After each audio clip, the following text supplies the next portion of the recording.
தந்தை வேதாத்ரி மகரிஷி அவர்களே இந்த தவத்திற்கு நமக்கு உறுதுணையாக இருந்தது போல இந்த சிந்தனைக்கும் நம்மோடு உடன் இருந்து நம் உயிரோடு உயிராக உயிர் கலப்போடு இருந்து இந்த சிந்தனையை நம்முள் இருந்து வெளிப்படுத்துவாராக. இதை சொல்லும் என்னிடமும் இதை கேட்கும் உங்களிடமும் குருவே தூக்கமாக அடுத்து வரும் 1 மணி நேரத்திற்கு நம்மோடு இருந்து நம்மை வழிநடத்தி செல்வாராக.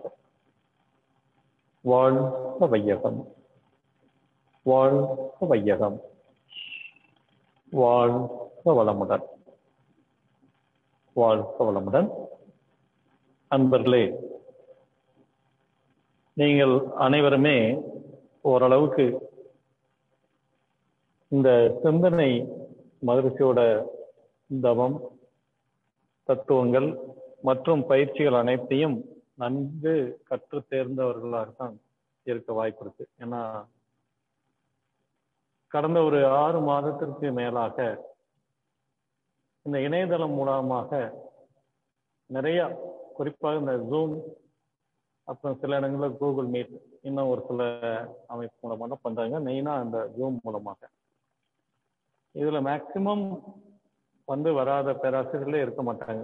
உலகம் முழுவதும் இவ்வளவு பேராசிரியர்கள் எண்ணிக்கை நமக்கு தெரிஞ்சிருக்கும் இந்த ஸ்மார்ட்ல இருக்கக்கூடிய அறிவிப்பு மூலமாக. ஆனா இவ்வளவு சிறந்த பேராசிரியர், இவ்வளவு எண்ணிக்கையில இவ்வளவு ஆசிரியர்கள், இவ்வளவு சிறப்பா சொல்லக்கூடிய ஆசிரியர்கள் இருக்காங்க அப்படிங்கிறது நமக்கு இந்த கடந்த 6 மாத காலமாக நல்லா எல்லாருக்குமே தெரிஞ்சிருக்கிறோம். அதே மாதிரி இவ்வளவு தத்துவ விளக்கங்கள் மகிழ்ச்சியோடது, மற்ற சில ஞானிகள்லாம் இவ்வளவு தூரம் சொல்லியிருக்காங்க. குறிப்பா மகிழ்ச்சியோட கருத்துக்கள் எந்த அளவுக்கு இருக்குதா அப்படிங்கிறது நாம் எல்லாருமே கேட்டு தெரிந்து தெளிந்து இருப்போம். அதுல புதிதாக சொல்வதற்கு அப்படின்னு ஒண்ணு இருக்கா அப்படின்னு நமக்கு தெரியல. பட் இருந்தாலும் நம்ம மறந்த விஷயங்கள் அதை நினைவுபடுத்தும் விதமாகவும், நாம் மறுத்த சில விஷயங்களை ஏற்றுக்கொள்ளும் விதமாகவும் இந்த சிந்தனை அமையும் என்ற ஒரு நம்பிக்கையோடு நம்ம இதை தொடங்குவோம். வாழ்க வளமுடன். புதிதாக எந்த ஒரு விஷயத்தையும் நாம சொல்றதுக்கு எதுவும் இல்லை. ஏற்கனவே நிறைய நம்ம தெரிஞ்ச விஷயங்கள் தான்.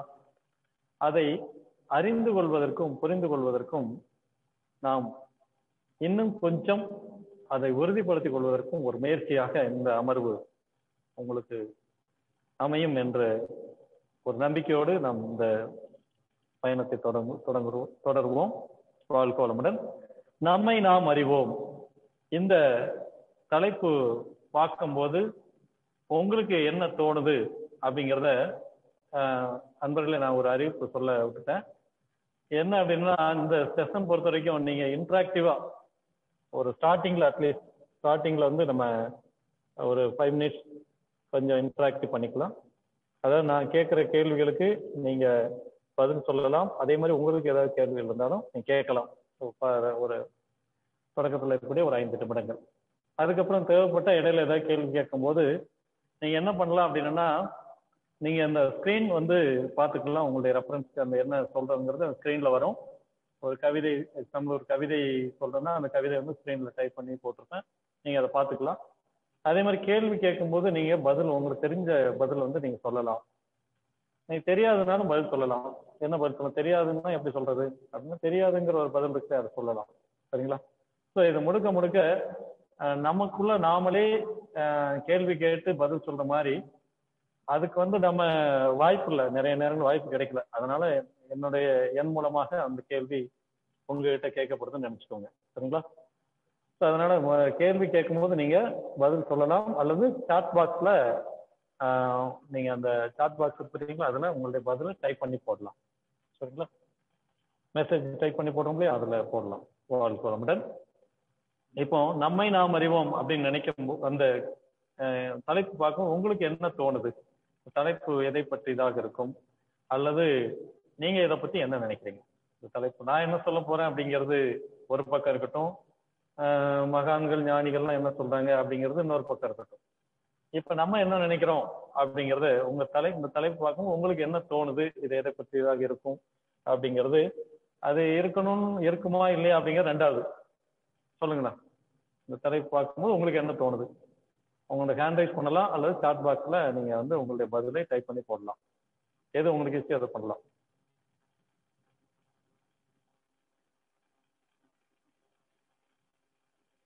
வாழ்க வளமுடன். கலாவதி அம்மா சொல்லுங்கம்மா. வாழ்க வளமுடன். வாழ்க வளமுடன். கலாவதி அம்மா வாழ்க வளமுடன். உங்க மைக் அன்மியூட் பண்ணி சொல்லுங்க. வாழ்க வளமுடன். கலாவதி அம்மா உங்க மைக் அன்மியூட் செஞ்சுக்கோங்கம்மா. வாழ்க வளமுடன். ஐயா, உன்னையே நீ அறிவாய் அப்படின்னு சொல்லுவாரு. சாக்ரட்டிஸ் சொன்ன கருத்து. அது மாதிரி ரமண மகர்ஷி சொல்லுவாரு. அந்த ரெண்டு சிந்தனையும் வருதுயா. வாழ்கோளம். நன்றிக்குமா பேராசிரியர்மா. நன்றிக்குமா. வாழ்கோளமுடன். வாழ்கோளமுடன். வேற யாரும் சொல்ல விரும்புறீங்களா?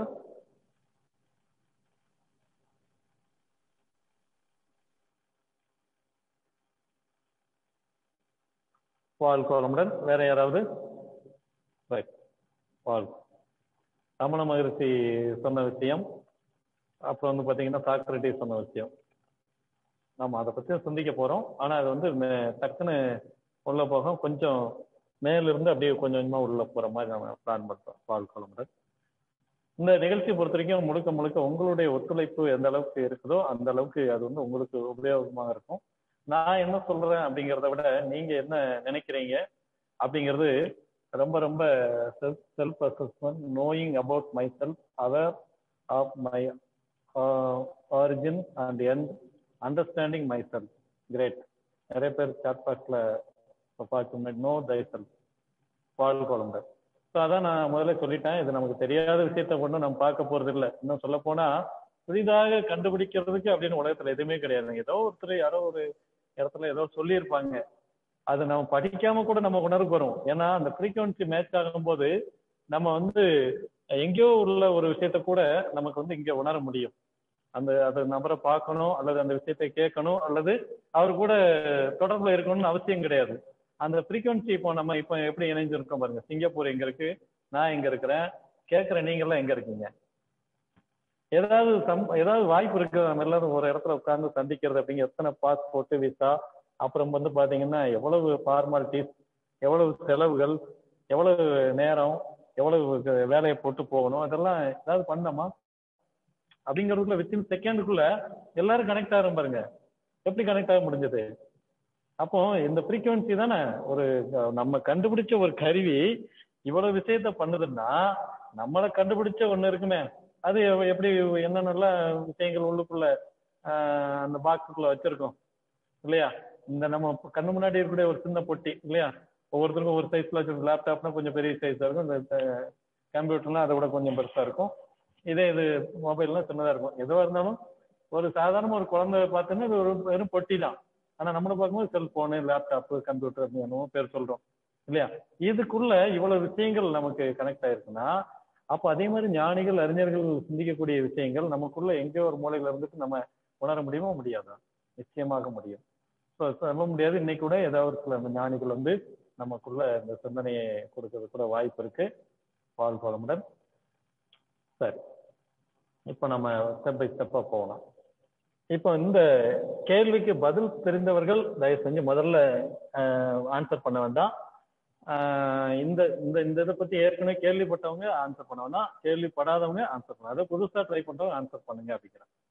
ஏற்கனவே இந்த ஆன்சர் தெரியறவங்க கொஞ்சம் அமைதியா இருக்கலாம், புதியவர்களுக்கு நம்ம வாய்ப்பு கொடுக்கலாம். இந்த பாக்ஸ் உங்க கண்ணு முன்னாடி ஒரு ஸ்கிரீன் இருக்கு பாருங்க உங்க மொபைல்ல. அந்த ஸ்கிரீன்ல வந்து பாத்தீங்கன்னா எத்தனை கட்டம் இருக்கு? ஸ்கொயர். வாழ்கோளமுடன். உங்களுக்கு ஹேண்ட் ரைஸ் பண்ணலாம் அல்லது பதில் டைப் பண்ணி போடலாம். சாட் பாக்ஸ்ல போட்டீங்கன்னா பெஸ்ட். இல்லைன்னா நீங்க அந்த கேட்ட கேள்விக்கு மட்டும் பதில் சொன்ன போதும் தத்துவங்கள் அந்த மற்ற இதெல்லாம் உங்களுக்கு ரெண்டாவது அது போகலாம். அந்த number, how many number in this picture square, how many squares in this picture? 13. Great. வாழ்கோளமுடன். முருகன் ஐயா. அப்புறம் மீனாட்சி ராம் 17. தெரிஞ்சவர்கள் பதில் சொல்ல வேண்டாம் அப்படின்னு சொல்லியிருக்கிறேன். ஏன்னா தெரிஞ்ச பதில நம்ம வந்து இதுல சொல்லி அதுல சில விளக்கங்கள் சொல்லணும். அதனாலதான் சுப்புத்தாயி ரத்னகுமார் 18, ஆனந்தி ஸ்ரீதர் 21. நான் கேட்டது ஒரு கேள்விதான், ஆனா பதில் எத்தனை வருது பாருங்க. சப்ரீஸ் சுந்தர வடிவேல் 21, 17. தனலட்சுமி அசோகன் 51. 51ல இல்லைங்கம்மா, 51 நீங்க ஏதோ அப்ராக்சிமேட்டா எல்லாரும் குத்து மதிப்பா போடுறீங்களா? அதாவது உண்மையிலே பார்த்துட்டு இது வந்து லாஜிக் கொஸ்டின், சரிங்களா? மேஜிக் கொஸ்டின் கிடையாது, லாஜிக் கொஸ்டின் தான். சண்முகம் விஷ்ணுவர்த்தன் 23. வாழ்க வளமுடன். உங்களுடைய சுமதி 16, 22. சுப்பிரமணியம் கார்த்தி 17, 18.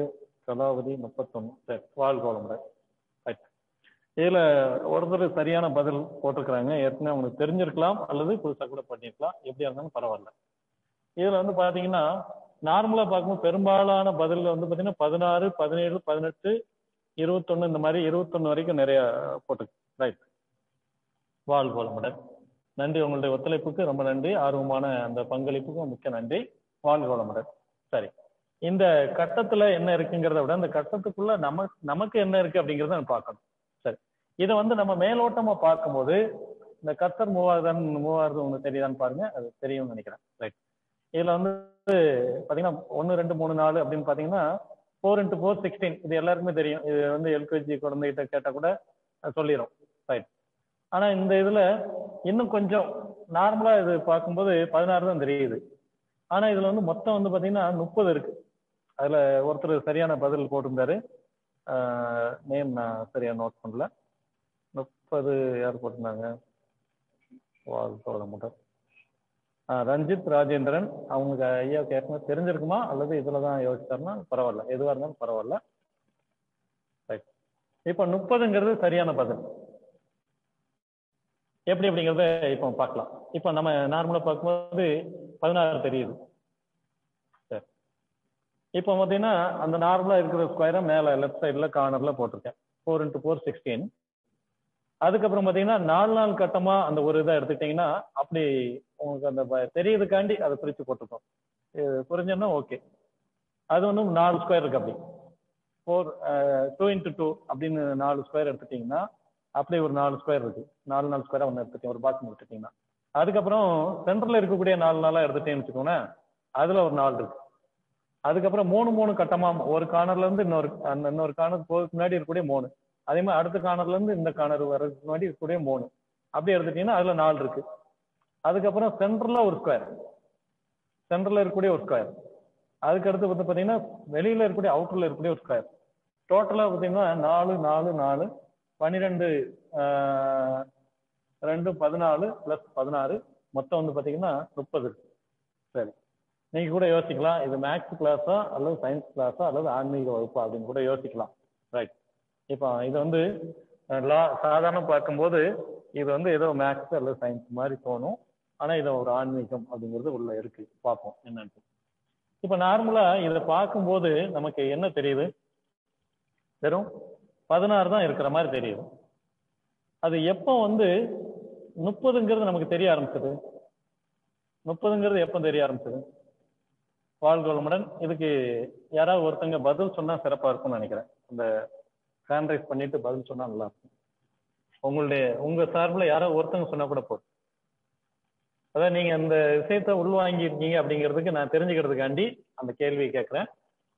இதை நார்மலா பார்க்கும்போது 16ன்னு தெரியுது. வாழ்க வளமுடன். ரஞ்சித் ஐயா வாழ்க வளமுடன். அன்மியூட் யுவர் மைக் அண்ட் ஐயா வாழ்க வளமுடன். வாழ்க வளமுடன். வாழ்க வளமுடன். பார்க்கும்போது அந்த எல்லாம் 16 தெரிஞ்சிச்சு. அப்புறம் உள்ள அதை சேர்த்து பார்க்கும்போது அந்த ஸ்கொயரா தெரிஞ்சு. நீங்க அந்த தனித்தனியா போட்டு காமிச்சிங்கல்ல, அது எனக்கு கொஞ்சம் சிறப்பா இருந்துச்சு. நான் அந்த மாதிரி எல்லாம் போகல, ஜஸ்ட் அப்படியே கவுண்ட் பண்ணி பார்த்தேன். உள்ள போக அப்புறம் வெளியில இருந்து பார்க்க அந்த ஓவராலா உள்ள ஸ்கொயர் எல்லாம் தெரிஞ்சுச்சு. வாழ்க வளமுடன். ஏற்கனவே உங்களுக்கு இந்த இதுக்கு ஆன்சர் தெரியுமா? இல்ல இப்ப இதுக்கு தெரியாது, இந்த மாதிரி இதுக்கு தெரியாது. வேற ஓகேங்க, வாழ்க்கை. ஓகே, வாழ்க்கை. நன்றிங்க. நன்றி. அதாவது நம்ம மேலோட்டம் பார்க்கும்போது வெறுமனா ஒரு 16 தான் தெரியுது. இன்னும் கொஞ்சம் ஆழ்ந்து பார்க்கும்போது 30 வரைக்கும் தெரியுது இல்லைங்கயா? அதான உங்களுடைய பதில்? ஆமா. வாழ்க்கை. நன்றிங்க. அதான் வாழ்க்கை. அதாவது ஒரு மேலை நாட்டு அறிஞர் ஒருத்தர் சொல்லுவாரு, என்னுடைய லிட்டில் மோர் எக்ஸ்ட்ரா அப்படின்ட்டு. அதாவது இன்னும் கொஞ்சம் அதிகம். நம்ம எப்பவுமே பாத்தீங்கன்னா எதையுமே இப்போ நம்ம பெரும்பாலும் இது எந்த இடத்துல மட்டும் யூஸ் பண்ணக்கூடாது, சாப்பிட்ற இடத்த தவிர நீங்க எல்லா இடத்துலையும் யூஸ் பண்ணிக்கலாம். இன்னும் கொஞ்சம் அதிகம் அப்படிங்கிறது. ஸோ அதை எந்த ஒரு விஷயமும் நம்ம படிக்கணும்னா இன்னும் கொஞ்சம் அதிகம் நேரம் செலவழிக்கலாம், இன்னும் கொஞ்சம் திறமையை அதிகமா யூஸ் பண்ணலாம், இன்னும் கொஞ்சம் அதிகமா நம்மளுடைய உழைப்பை அதிகப்படுத்தலாம். ஸோ அப்படி பண்ணும்போது என்ன நடக்கும் அப்படின்னா, நமக்கு தேவையான விஷயங்கள் அனைத்தும் எந்த அளவுக்கு மேக்சிமம் we can get. சரிங்களா? ஸோ இந்த இதுக்கும் நமக்கு என்ன, நம்மளுடைய இந்த தலைப்புக்கு என்ன சம்பந்தம் இருக்கு நம்ம பார்க்க போறோம். இப்போ இதை நம்ம மேலோட்டம் பார்க்கும் வெறும் 16 தான் தெரியுது. மீதி உள்ள 14 நியர்லி 50% இல்லையா, கிட்டத்தட்ட 50% உள்ள இருக்கக்கூடிய விஷயம் நமக்கு இது உள்ள இருந்துச்சா அல்லது வெளியிருந்து வந்ததா? ஒரு விதைக்குள்ள மரம் இருக்குதா அல்லது விதைக்கு வெளியில மரம் இருக்குதா அப்படின்னா, விதைக்குள்ளதான் மரம் இருக்குது. ஆனா அந்த விதைக்குள்ள இருக்கிற மரம் அது முளைச்சு பெருசா வந்து மரமாக வரும் வரைக்கும் நமக்கு தெரிய மாட்டேங்குது. அதே மாதிரி இந்த ஸ்கொயர்ல நம்ம பார்க்கும்போது, வெறுமனா மேலோட்டம் பார்க்கும்போது வெறும் 16 தான் தெரியுது. ஆனால் இன்னும் கொஞ்சம் அதிகமா நம்ம பார்க்க ஆரம்பிக்கும் போது, இன்னும் கொஞ்சம் ஆழமாக பார்க்க ஆரம்பிக்கும் போது 20 தெரியுது. அது 16 + 4 20 தெரியுது. அதுக்கப்புறம் இன்னும் கொஞ்சம் ஆழமாக, இன்னும் கொஞ்சம் உள்ளார்ந்து பார்க்கும்போது நமக்கு என்ன தெரியுது? இன்னும் ஒரு 4 தெரியுது. இன்னும் கொஞ்சம் அதிகமா போறோம்னு வச்சுக்கோங்க. அது ஆழமாக போகக்கூடிய வேர் அதனுடைய விருட்சம் உயரமாக வளரும். அல்லது ஆழமாக விதைக்கக்கூடிய விதை அதனுடைய மரம், அதனுடைய விருட்சம் மிக உயரமாக அகலமாக வளரும். அப்ப எந்த அளவுக்கு ஆழமாக நம்ம ஒரு விஷயத்தை யோசிக்கிறோமோ, எந்த அளவுக்கு ஆழ்ந்து நம்ம டீப்பா ஒரு விஷயத்த நம்ம யோசிக்கிறோமோ, அது சிந்திக்கிறோமோ, அது செயல்படுறோமோ, அது பொறுத்து தான் நமக்கு தெரியக்கூடிய விஷயங்கள். மறைபொருள் ரகசியம் என்பது எப்பொழுது தெரிய ஆரம்பிச்சுன்னா, உள்ளார்ந்து நாம் நமக்குள்ளே செல்லும் போது நமக்குள்ள இருக்கக்கூடிய விஷயங்கள் நம்மிலிருந்து வெளிப்படும். அதான் ஜீசஸ் ரொம்ப அருமையா சொல்ல, நீயோ ஜெபம் பண்ணும்போது உன்னுடைய அறைவீட்டுக்குள் பிரவேசித்து அந்தரங்கத்தில் பார்க்கிற உன்னுடைய பிதாவை நோக்கி ஜெபம் பண்ணு. அப்பொழுது அந்தரங்கத்தில் பார்க்கிற உன்னுடைய பிதா வெளியரங்கமாய் பலன் அளிப்பார். அதான் தத்துவமசி, அகம் பிரம்மாஸ்மி, உன்னையே நீ அறிவாய். எல்லாரும் சொல்லக்கூடிய விஷயம் என்னது? நமக்குள்ள இருக்கக்கூடிய விஷயத்த நாம தான் உள்ள அறிய முடியுமே, இன்னொருத்தர் காமிக்க முடியாது. அதுக்கு நம்ம என்ன செய்யணும்னா, மேலோட்டமாக நாம் சிந்திக்க நிறுத்திவிட்டு ஆழ்ந்து இன்னும் கொஞ்சம் அதிகம் நம்ம யோசிக்கும் போது, செயல்படும் போது, சிந்திக்கும் போது நமக்குள்ள இருந்து அந்த நம்ம கிட்ட இருக்கக்கூடிய விஷயங்கள்லாம் வெளிப்பட ஆரம்பிக்கும். ரைட், வாழ்க்கை. இப்ப நம்ம தலைப்புக்கு பற்றி போவோம். அப்ப நம்மை நாம் அறியறதுக்கு எதெல்லாம் தெரிஞ்சிருக்கணும்? நார்மலா நம்மளுடைய வாழ்க்கை செயல்பாடுகள் எல்லாம் எப்படி நடந்துகிட்டு இருக்கு அப்படின்னா, உண்மையான நம்மை நாம் உணர்ந்து, தத்துவம்லாம் நமக்கு தெரியும், அதுல எந்த நோ டவுட் இல்லையா? சுத்தவெளி, அப்புறம் பாத்தீங்கன்னா அதுல இருந்து வந்த தன்மாற்றம் இல்லையா, பிரபஞ்ச தன்மாற்றம், உயிரின தன்மாற்றம் எல்லாமே நமக்கு தெரியும்.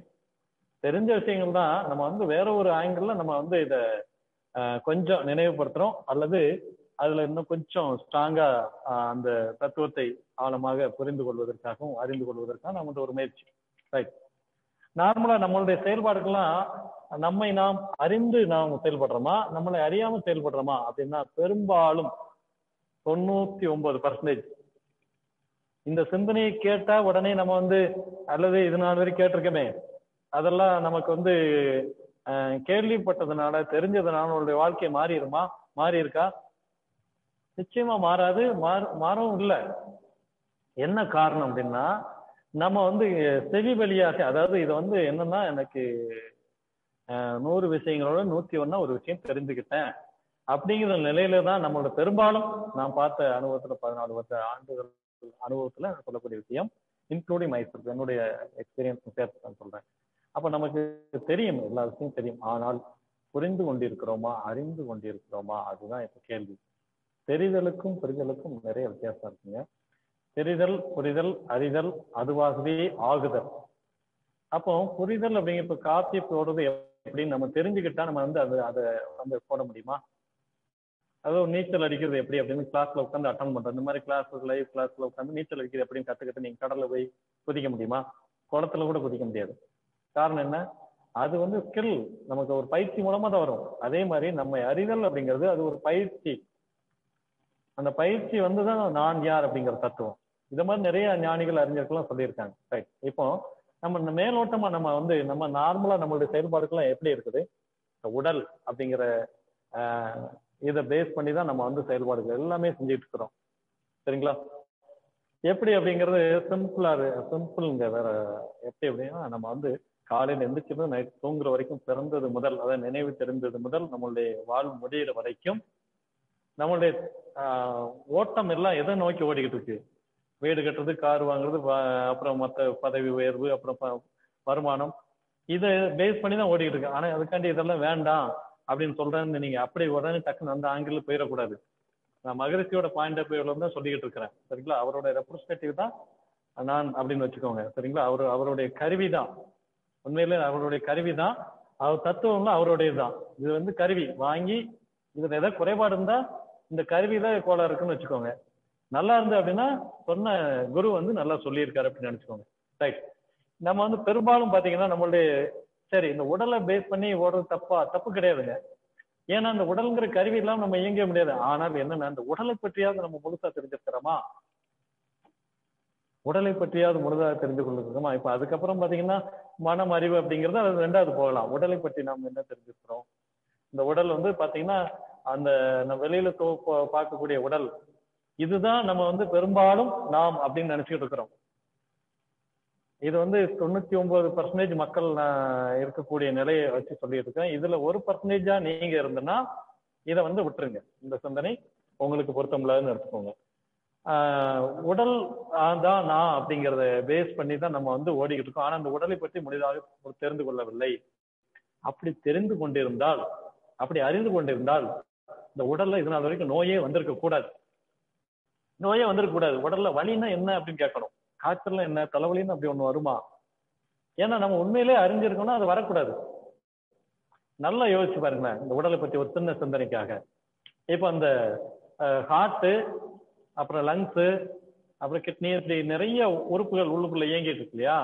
இந்த உறுப்புகள்லாம் எவ்வளவு அற்புதமா இயங்கிட்டு இருக்கு பாருங்க.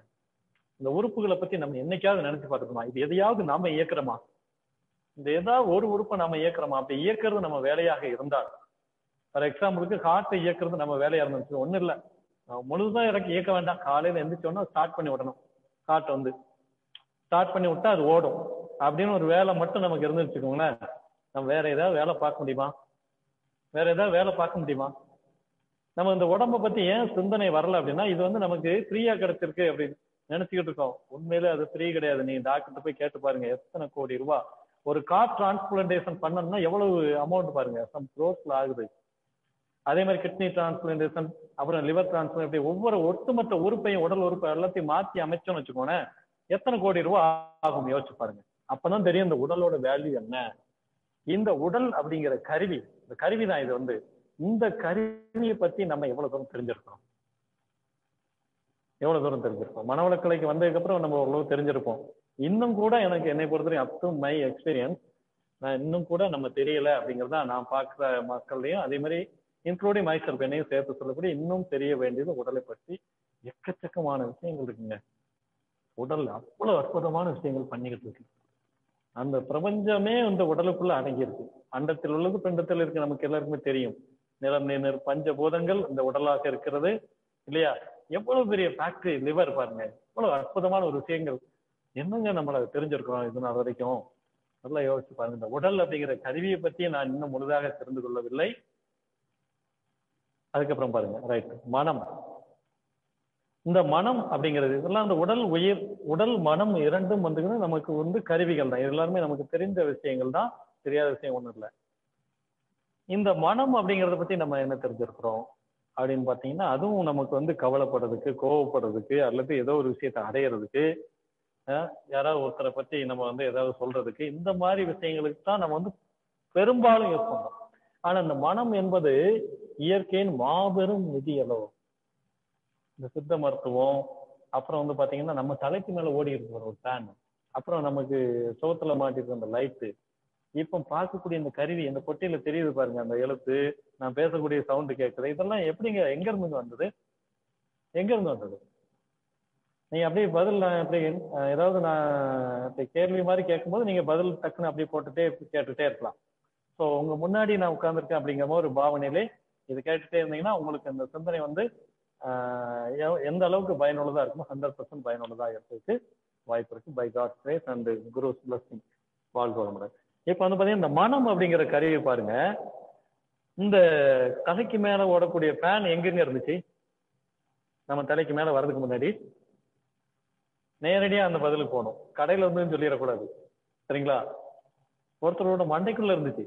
எப்படிங்க ஃபேன் எப்படிங்க மண்டைக்குள்ள இருக்கும் அப்படின்னு நம்ம ஸ்டூடெண்ட் மாதிரி கேள்வி கேட்கக்கூடாது. ஒரு இந்த ஃபேனுங்கிற சிந்தனை, இந்த இப்படி மாதிரி ஓடணும், இப்படி மாதிரி ரெக்க வைக்கணும், இப்படி மாதிரி காயில் வைக்கணும், இந்த மாதிரி கரண்ட் கொடுத்தா இப்படி ஓடணும் அப்படிங்கிற ஒரு சிந்தனையாக, ஒரு புள்ளி வடிவத்துல ஒருத்தரோட தலைக்குள்ள இருக்கக்கூடிய சிந்தனையாகத்தானே இருந்தது. இவ்வளவு இருக்குங்க. நம்ம இப்ப பேசிக்கிட்டு இருக்கோமே, இது எப்படி நமக்குள்ள இருந்து சிந்தனை மூலமா தானே வருது. இப்ப கேட்டுக்கிட்டு இருக்கீங்களா, அதுவும் சிந்தனை தானே. அது எது மூலமா நடக்குது? அதுக்கு மீடியமா இருக்கக்கூடிய எது? இப்ப செல்போன், லேப்டாப் கருவி ஒரு மீடியமா இருக்கிற மாதிரி மனம் அப்படிங்கிற கருவி தானே. இதே ஒரு கோமா ஸ்டேஜ்ல இருக்கிற ஒருத்தருக்கு புரிய வைக்க முடியுமா? இல்ல அப்படின்னா ஒரு மனநிலை பாதிக்கப்பட்டவருக்கு புரிய வைக்க முடியுமா? அல்லது சின்ன குழந்தைக்கு புரியுமா? நல்லா யோசிச்சு பாருங்க. அந்த ஒரு மெச்சூரிட்டி முன்னாடி இருக்கக்கூடிய குழந்தைக்கு இதை பேச முடியுமா? அப்போ மனம் என்ற கருவி அதை ஏற்றுக்கொள்ளும் நிலையில் இருக்கும் பொழுது மட்டும்தான், புரிந்து கொள்ளும் அளவுக்கு இருக்கும்போது மட்டும்தான் நாம் அந்த சிந்தனை வந்து புரிந்து கொள்ள முடியும். அப்ப மனதின் உள்ள வந்து எவ்வளவு பெரிய விஷயங்கள். இந்த மகிழ்ச்சி இந்த ஒரு விஷயத்த கண்டுபிடிச்சு கொடுத்துருக்காருன்னா எதை வச்சு கொடுத்துருக்காரு? நம்ம படிக்கிற கல்விக்கு பேர் என்னது? மனவளக்கலை யோகா. உடலை பற்றி சிந்தனை இருக்கு, உயிரை பற்றி சிந்தனை இருக்குது, அறிவை பற்றி சிந்தனை இருக்குது, இயற்கையை பற்றிய சிந்தனை இருக்குது, காந்த தத்துவம் இருக்கு. எல்லாமே இருந்தாலும் இது ஏன் மனவளக்கலை யோகான்னு வைக்கணும்? அப்ப மனம் என்ற கருவி மூலமா தானே இது எல்லாத்தையும் சிந்திக்க முடியும், அதை புரிந்து கொள்ள முடியும். அதனை அந்த நம்ம சிந்தித்த, புரிந்து கொண்ட, கேட்ட, படித்த விஷயங்களை செயல்படுத்த முடியும். மனம்ங்கிற கருவி தான் ரொம்ப முக்கியமான ஒரு விஷயமா இருக்குது. அடுத்தது பாத்தீங்கன்னா உயிர். இந்த ஹீரோ அப்படிங்கறதே நம்ம இந்த வாழ்க்கைக்கு ஒருத்தங்க உயிர் தான். ஹீரோ இல்லாம படம் எடுக்க முடியுமா? முடியாது. இந்த உடல் மனம் அப்படிங்கிற கருவி எதுக்கு மூலமா இருக்குது? இந்த உடல் முதல்ல வந்துச்சா உயிர் முதல்ல வந்ததாங்க? நம்ம இப்ப பேசிட்டு இருக்கமே, இப்ப நானா இருக்கட்டும், நீங்களா இருக்கட்டும், இந்த உடல் நம்ம வாழ்க்கையில முதல்ல வந்துச்சா உயிர் முதல்ல வந்துச்சா? கேள்வி. இதுக்கு பதில் எதிர்பார்க்கிறேன். வாழ்க வளமுடன். உடலா உயிரா? ஏற்கனவே இன்னொரு இடத்துல நான் பேசும்போது கேட்டிருக்கேன். ஏற்கனவே நமக்கு தெரிஞ்ச விஷயம் தான், தெரியாது. உயிர். ரைட். வாழ்க வளமுடன். எப்படி சொல்றீங்க? எப்படி சொல்றீங்க? ஒண்ணு நீங்க சாட்லயே போடலாம், அல்லது உயிர். கரெக்ட். எப்படி சொல்றீங்க?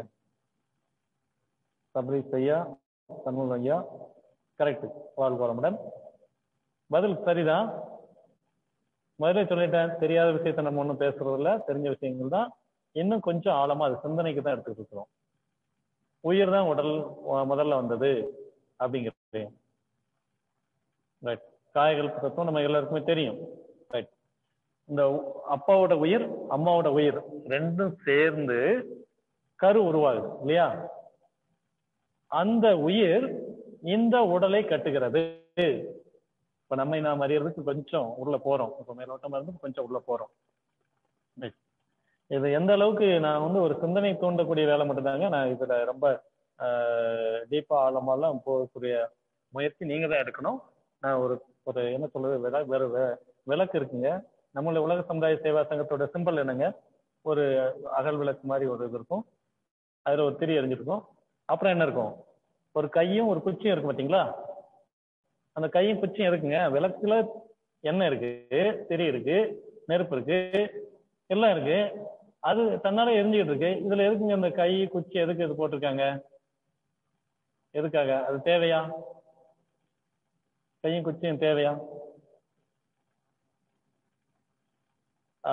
உயிர், பிகாஸ் உயிர் சூசஸ் த பாடி. Okay, right. வாழ்வளம் சபரிசியா வாழ்வளம். நன்றி. அந்த விளக்குல திரி இருக்கு, எண்ணெய் இருக்கு, எல்லாமே வந்து பாத்தீங்கன்னா உள்ளுக்குள்ள இருக்குது. அப்புறம் வெளியில இருந்து ஏன் ஒரு கையும் ஒரு குச்சியும்?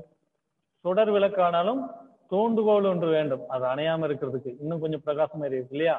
அதே மாதிரி நம்மளுடைய சிந்தனை என்ன அப்படின்னா, நமக்கு ஏற்கனவே தெரிஞ்ச விஷயத்தை தூண்டி விடக்கூடியது. அந்த அளவுலதான் இந்த சிந்தனை. சரிங்களா? வாழ்க வளமுடன். இப்ப அந்த உயிர் அப்படிங்கிறது வந்து பாத்தீங்கன்னா இந்த உடலுக்குள்ள வந்து, அதாவது அம்மாவோட உயிர் உடலுக்குள்ள கர்ப்பப்பைக்குள்ள அம்மாவோட கருமுட்டையும் அப்போட உயிரும் சேர்ந்து விந்துநாத திரவம் ரெண்டும் சேர்ந்து இந்த உடலை கட்டுகிறது. என்ன, எதுக்காக கட்டுது பார்ப்போம். அந்த உயிருக்குள்ளாக இருக்கக்கூடிய அறிவாக இருப்பதுதான் நாம். அந்த உயிர் மூலமாக இந்த உடலை கட்டுகிறது. அந்த உயிருக்குள்ளாக இருக்கக்கூடிய அறிவு, ரைட், எதுக்காக இந்த இது உடலை கட்டியிருக்கு அப்படின்னா, வினைப்பதிவாம் சுமையை விடுத்து தூய்மை பெறவே. எதுக்கு இந்த உடல்? எதுக்காக இந்த உடல்? வினைப்பதிவாம் சுமையை விடுத்து தூய்மை பெறவே நினைவாய் உடல் எடுத்தேன், நிலம் மீது விழுந்த பின்னே. இங்கதான் ஆரம்பிக்குது நமக்கு பிரச்சனையே. வினைப்பதிவாம் சுமையை விடுத்து தூய்மை பெறவே நினைவாய் உடல் எடுத்தேன், நிலம் மீது விழுந்த பின்னே என்னாச்சு? என்னை மறந்தேன். நான் யாருங்கிறத மறந்துட்டேன். அப்புறம் என்னுடைய வேலை எப்படி எனக்கு ஞாபகம் இருக்கும்? என்றன் வினை மறந்தேன். ஆனா இறைவா, இப்ப என்னாச்சு? இறைவா, உன்னை மறந்தேன். என்னைய மறந்ததுக்கு அப்புறம் உன்னை எப்படி ஞாபகம் வச்சிருக்க முடியும்? இப்ப நான் அவன் நீ ஒண்ணுதான் அப்படிங்கிறது அது இன்னொரு பக்கம். அதுக்கப்புறம் அர்த்தம். என்னை மறந்தேன், எந்தன் வினை மறந்தேன். இறைவா, உன்னை மறந்தேன். ஆனால் நீ உள் நிறைந்து என்னை மீட்டு. யார் படிக்கிறா? மகரிஷி. வினைப்பதிவாம் சுமையை விடுத்து தூய்மை பெறவே. ஒரு வீடு கட்டுறதுக்கு ஒரு 10-20 பேர் வேலைக்கு எடுக்கிறோம். எதுக்காகங்க? வீடு கட்ட.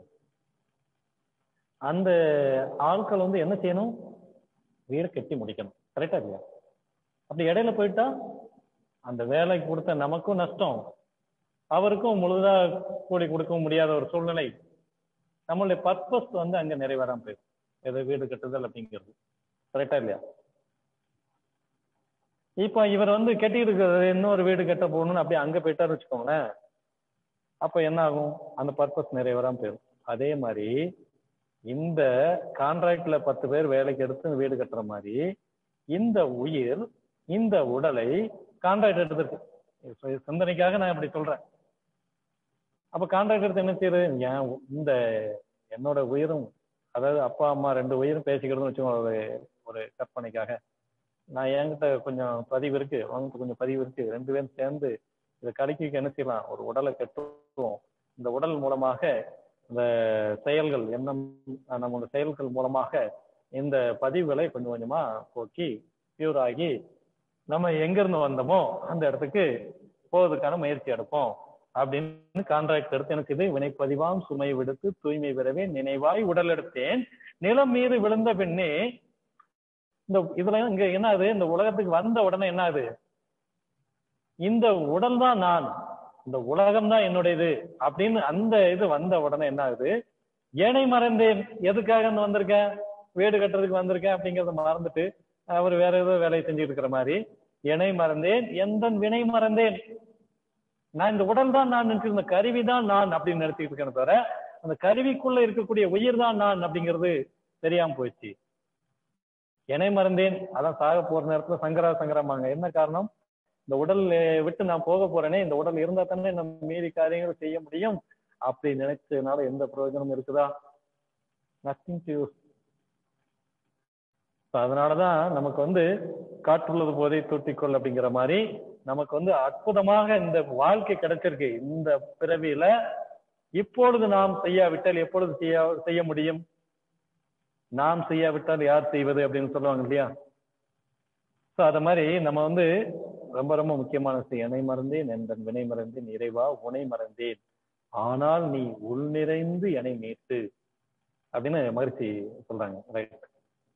எந்த ஒன்று அறிந்திடில் இறைவன் முதல் உயிர் வரை எல்லாவற்றையும் உணர்த்துமோ அதுவே காந்தமாம் முற்றறிவு. நம்மை நாம் அறிவதனுடைய உச்சகட்டம் என்னது அப்படின்னு மாதிரி சொல்றாங்க.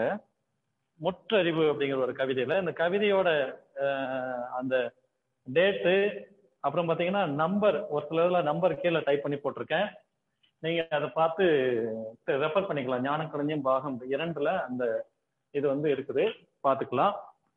எந்த ஒன்று அறிந்திடில் இறைவன் முதல் உயிர் வரை எல்லாவற்றையும் உணர்த்துமோ அதுவே காந்தமா. முந்தையோர்கள் அகத்தவத்தால் முட்டுணர்ந்த போதிலும் மொழிவதற்கு ஓமையின்றி முற்றி மோதி நின்றனர். அப்ப எதை அறியணும் அப்படின்னு மாதிரி சொல்றாங்க பாருங்க. எந்த ஒன்று அறிந்திடில் இறைவன் முதல் உயிர் வரை எல்லாவற்றையும் உணர்த்துமோ. எந்த ஒன்று அறிந்திடில் இறைவன் முதல் உயிர் வரை, அத நம்ம வரைக்கும் வச்சுக்கலாம். எல்லாவற்றையும் உணர்த்துமோ அதுவே காந்தமாம். முந்தையோர்கள் அகத்தவத்தால் முட்டுணர்ந்த போதிலும், முந்தையோர்கள் அகத்தவத்தால் முட்டுணர்ந்த போதிலும் அதை பத்தி நல்லா தெரிஞ்சுக்கிட்டாங்க. ஆனால் என்ன அப்படின்னா, கண்டவர் விண்டிலர் விண்டவர் கண்டிலர். அது எப்படிங்க கண்டவர் விண்டிலர் விண்டவர் கண்டிலர்? காண்பார்தம் காட்சியாய் காண்பொருளாய் மாண்பார்ந்து அமர்ந்திருக்கும் வகுத்துரைக்க ஒண்ணாதே. அதாவது என்னன்னா, நாம் பார்க்கக்கூடிய நபர் காண்பாராய் காண்பொருளாய் இல்லையா, அந்த காணக்கூடிய காட்சியாய், பார்க்கிறவரு பார்க்கக்கூடிய நிகழ்ச்சி, பார்த்தல் என்ற நிகழ்ச்சி, பார்க்கக்கூடிய நபர், அப்புறம் பார்க்கப்படக்கூடிய பொருள், இது 3 ஒண்ணா ஆயிட்டுன்னா அப்ப அந்த இடத்துல அவன் நீ ஒன்றாய் அறிந்த இடம், இறைநிலையோடு எண்ணத்தை கலக்க விட்டு ஏற்படும் போர் அமைதியிலே வெளிப்பாய் நிற்க நிறைநிலையே தானாக உணர்வதாகும். அங்க நான் அவன் ஒன்றாய் ஆன இடத்துல, அந்த இடத்துல போனதுக்கப்புறம் அதை எப்படி நம்ம வந்து திரும்ப சொல்ல முடியும் அப்படின்னா, அதை நம்ம அந்த இடத்துக்கு நம்ம போனாதான் உணர முடியுமே தவிர அதை பார்த்துட்டு வந்த நபர் சொல்லவும் முடியாது, கேட்டுக்கு இருக்கிற நபர் உணரவும் முடியாது. முந்தையோர்கள் அகத்தவத்தால் முட்டுணர்ந்த போதிலும் மொழிவதற்கு ஓமையன்றி முட்டி மோதி நின்றனர். என்ன செய்யறது? இவங்க சொன்னா புரிஞ்சுக்கிட மாட்டேங்காங்க, புரிந்து கொள்ளக்கூடிய நிலையில அவங்களும் இல்ல, சொல்லக்கூடிய இதுவும் எனக்கும் தெரிய மாட்டேங்குது. ஆனா என்ன, இந்நாள் விஞ்ஞானமோ ஏற்றம் பெற்றதால் அதை இயங்கிடும் மின்சாரம் மூலம் எல்லோருக்கும் உணர்த்தலாம். எப்படி? நாக்குல சுவை இருக்குதா, லட்டுல சுவை இருக்குதா, ஒரு பொருள்ல சுவை இருக்குதா அப்படின்னா நமக்கு ஒண்ணு லட்டுல இருக்குன்னு ஒரு சிலர் சொல்லுவாங்க, ஒரு சிலர் என்ன சொல்லுவாங்க பொருள்ல தான் இருக்கு, அந்த நம்ம நாக்குல தான் இருக்கு. அப்படின்னா காய்ச்சலா இருக்கிறவருக்கு அந்த சுவை ஏன் தெரியல, அல்லது கோமா ஸ்டேஜ்ல இருக்கிறவருக்கு ஏன் அந்த சுவை தெரிய மாட்டேங்குது? அப்போ என்ன? அப்போ சரி, இது கூட நமக்கு புரியுது, கொஞ்சம் சிரமமா இருக்கு. இப்போ இந்த ஃபேன் பாருங்க, ஒரு ஃபேன்ல பாத்தீங்கன்னா அதே கரண்ட் தான் ஓடும்போது என்ன ஆகுது, சுத்துது. அதே நம்ம கண்ணு முன்னாடி இருக்கக்கூடிய செல்போன் லேப்டாப் இருக்கு பாருங்க, இது என்ன ஆகுது, இது காட்சியா தெரியுது. ஒரே கரண்டா வேற வேற கரண்டா? ஒரே கரண்ட் தான். ஆனா ஒரு இடத்துல போகும்போது என்ன ஆகுது, காட்சியா வருது, இன்னொரு இடத்துல போகும்போது வெளிச்சமா வருது, இன்னொரு இடத்துல போகும்போது சுத்துது, இன்னொரு இடத்துல போகும்போது ஹீட்டா வருது. அப்படி வெவ்வேறு விதமாக வருது இல்லையா, ஒரே கருவி, ஒரே இதுதானே. அப்ப இப்படி மின்சாரம் அந்த கருவி மூலமாக ஈஸியா விளக்க முடியுதா இல்லையா காந்தம் அப்படிங்கிற தத்துவத்தை? அதே மாதிரி 5 புலன்கள் மூலமாக அந்த ஜீவகாந்தம் என்ற ஒன்று கரைந்து செலவாகும் போது என்ன ஆகுது, சுவையாக, ஒளியாக, மனமாக, அதான் பஞ்சேந்திரிய தவணம் பண்றோம் பார்த்தீங்களா இன்னைக்கு. அப்ப அந்த 5 புலன்கள்ல ஒரு கட்டுப்பாடு வரும். அந்த 5 புலன்களுக்கு மூலமாகக்கூடிய ஒரு மனதுக்கு ஒரு கட்டுப்பாடு வரும். அந்த மனதிற்கு மூலமாக இருக்கக்கூடிய உயிரை நாம் உணர முடியும். அந்த உயிருக்கு மூலமாக இருக்கக்கூடிய இறைவனை நாம் நம்முள், நான் இறைவன், இறைவனை நான் எனக்குள் பயிருக்குள்ள தண்ணி, தண்ணிக்குள்ள பயிறு இல்லையா? ஊரை போடுற வரைக்கும் ஊரை ஏற்றுன்னு என்ன பயிர் தான் தண்ணி, தண்ணி தான் பயிர் அப்படிங்கிற ரெண்டும் ஒண்ணுக்குள்ள ஒண்ணா மெர்ஜ் ஆயிரும் பார்த்தீங்களா? அது மாதிரி உணரக்கூடிய ஒரு நிலைக்கு நம்ம போக முடியும். எப்படின்னா அந்த காந்த தத்துவம் அந்த மெய்ஞானத்தோடு அணுவின் ஞானம் இரண்டையும், அதாவது நம்ம விஞ்ஞானம் மெய்ஞானம் ரெண்டையும் அந்த மெய்ஞானத்தோடு பெரிய மெய்ஞானம்னா அதுக்கு வந்து கடலே கிடையாது, கடல் அதாவது எல்லையே கிடையாது, அந்த அளவுக்கு இருக்கக்கூடிய அணு விஞ்ஞானம் இரண்டையும் அறிந்து உய்ய பாலம் போன்ற ஆக்க ஞானம் காந்தமே. இந்த பாலம் போன்று இருக்கக்கூடிய ஒரு ஆக்க ஞானம் வந்து பாத்தீங்கன்னா காந்தம். நம்ம காந்த தத்துவத்தை அறிஞ்சுக்கிட்டா நம்மை பற்றி, நம்மளுடைய மூலத்தை பற்றி, நம்மளுடைய வாழ்க்கையை பற்றி, வாழ்வின் நோக்கத்தை பற்றி அனைத்தையும் அறிந்து கொள்ள முடியும். எந்த ஒன்று அறிந்திடில் இறைவன் முதல் உயிர் வரை எல்லாவற்றையும் உணர்த்துமோ அதுவே காந்தமா. முந்தையோர்கள் அகத்தவத்தால் முற்றுணர்ந்த போதிலும் மொழிவதற்கு ஓமையின்றி முட்டி மோதி நின்றனர். இந்நாள் விஞ்ஞானமோ ஏற்றம் பெற்றதால் அதை எங்கிடும் மின்சாரம் மூலம் எல்லோருக்கும் உணர்த்தலாம். அந்த மெய்ஞானத்தோடு அணுவின் ஞானம் இரண்டையும் அறிந்து உய்ய பாலம் போன்ற ஆக்க ஞானம் காந்தமே. உளநிலையில் முன்னேற வேண்டுமென்றால் உடலை நீ வளம் காத்து ஒழுக வேண்டும். உளநிலையில் முன்னேற வேண்டுமென்றால் உடலை நீ வளம் காத்து ஒழுக வேண்டும். அளவு, முறை, காலம், சூழ்நிலை இந்நான்கை ஆழ்ந்து அறிவில் நன்றாக கணித்துக் கொள்ளு. வளம் பெருகி வாழ்வில் முன்னேறவென்றால், வளம் பெருகி வாழ்வில் முன்னேறவென்றால் வாய்ப்பேச்சால் மட்டும் இவை வராது. ரொம்ப அற்புதமான கவிதை. உளநிலையில் முன்னேற வேண்டுமென்றால் உடலை நீ வளம் காத்து ஒழுக வேண்டும். உளநிலைன்னு நமக்கு தெரியும் இல்லையா? உளநிலையில் முன்னேற வேண்டும் என்றால் மனதளவுல நம்ம வந்து முன்னேறணும்னா, அதாவது ஒரு நல்ல ஒரு தன்னம்பிக்கை, உற்சாகம் இல்லையா, ஒரு அறிவு சார்ந்த ஒரு முன்னேற்றம் இதெல்லாம் வேணும்னா உடலை நீ வளம் காத்து ஒழுக வேண்டும். ஏன்னா உடல்ங்கிற கருவி, இப்ப பாத்திரம், பால் வாங்குற பாத்திரம் தங்கத்திலே செஞ்சிருந்தாலும் சுத்தமா இருந்தா வாங்க முடியுமா? சுத்தம் இல்லாம இருந்தா வாங்க முடியுமா? சுத்தமா தான் இருக்கணும். பாத்திரம் ஓட்டை இல்லாம இருக்கணும், சுத்தமா இருக்கணும், அப்பதான் வாங்க முடியும். அதே சமயத்துல பாலும் சுத்தமா இருக்கணும், அது ரெண்டாவது. உளநிலையில் முன்னேற வேண்டும் என்றால் உடலை நீ வளம் காத்து ஒழுக வேண்டும். அளவு, முறை, காலம், சூழ்நிலை இந்நான்கை ஆழ்ந்து அறிவில் நன்றாக கணித்துக் கொள்ளு. வளம் பெருகி வாழ்வில் முன்னேறவென்றால் வாய்ப்பேச்சால் மட்டும் இவை வராது. களமிறங்கி விளைவுகளை கணித்துக் கொண்டு கணக்காக செயல்புரிய வெற்றி வெற்றி.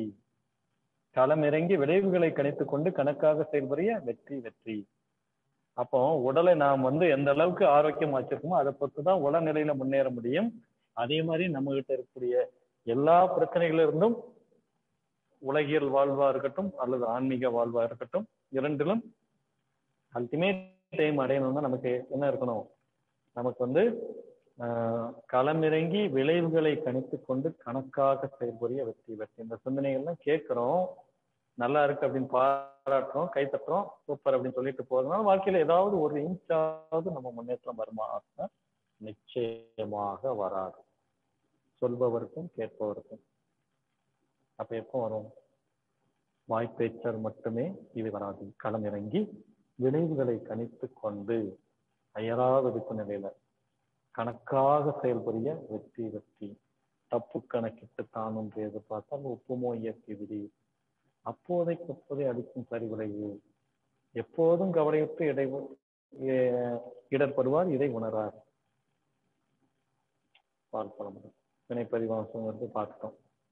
அறிவு விரிந்தால் அவனே நான். பரவெளியாய் பறந்து விரிந்துள்ள பெரும் பரம்பொருளே பற்றற்ற தெய்வம் என்று பற்றினேன் உணர்ந்தேன். பரவெளியாய் பறந்து விரிந்துள்ள பெரும் பொருளே பற்றற்ற தெய்வம் என்று பறந்து வாழ்ப்பதும் டைம் பார்க்க. பரவெளியாய் பறந்து விரிந்துள்ள பெரும் பொருளே பற்றற்ற தெய்வம் என்று பற்றினேன் உணர்ந்தேன். சிலர் அமர்ந்து மன அலையை சீரமைத்த பேற்றால் சிறப்புடைய பேரண்ட சீரியக்கம் கண்டேன். பரவெளியாய் பறந்து விரிந்துள்ள பெரும் பொருளே பற்றற்ற தெய்வம் என்று பற்றினேன் உணர்ந்தேன். சிலர் அமர்ந்து மன அலையை சீரமைத்த பெற்றால் சிறப்புடைய பேரண்ட சீரியக்கம் கண்டேன். நான் என்ற சிற்றலை நான் கடந்தபோது நான் நீயாய் கூறுதலறம் நல்லியல்பு அறிந்தேன். கரம் குவித்தேன் நீயே நான் இரண்டும் ஒன்றே என்று களங்கமின்றி நீ நானாய் விளங்கும் பேரறிவில். அப்ப இந்த சிற்றறிவுல இருந்து பேரறிவு நிலைக்கு போகும்போது என்னது, நீயே நான் நானே நீ அப்படிங்கிற ஒரு சிந்தனைக்கு நம்மளுடைய அறிவு விரியுது. அறிவு விரிந்தால் அவனே நான். கடல்ல இருந்து ஒரு துளி அப்படி மேல எழும்புது. அப்ப துளி என்னது, துளி வேற கடல் வேறையா? கடலோட ஒரு அங்கம் தான் அது. துளி அப்படின்னு நினைக்கிற வரைக்கும் அது சிற்றறிவுல இருக்கு. அது கடலோட நான் ஒரு அங்கம் தான். இப்போதைக்கு பின்னப்பட்டிருக்கேன், ஆனா அடுத்த நான் கடலாவே மாறிடுவான். கடலின் ஒரு அங்கம் தான், கடல் தான் நான் தான் கடல் அப்படின்னு நினைக்கும் போது எனக்கு பேரறிவாக மாறுது. அதான் அவன் நீ ஒன்றாய் அறிந்த இடம் அறிவு முழுமை, அது முக்தி.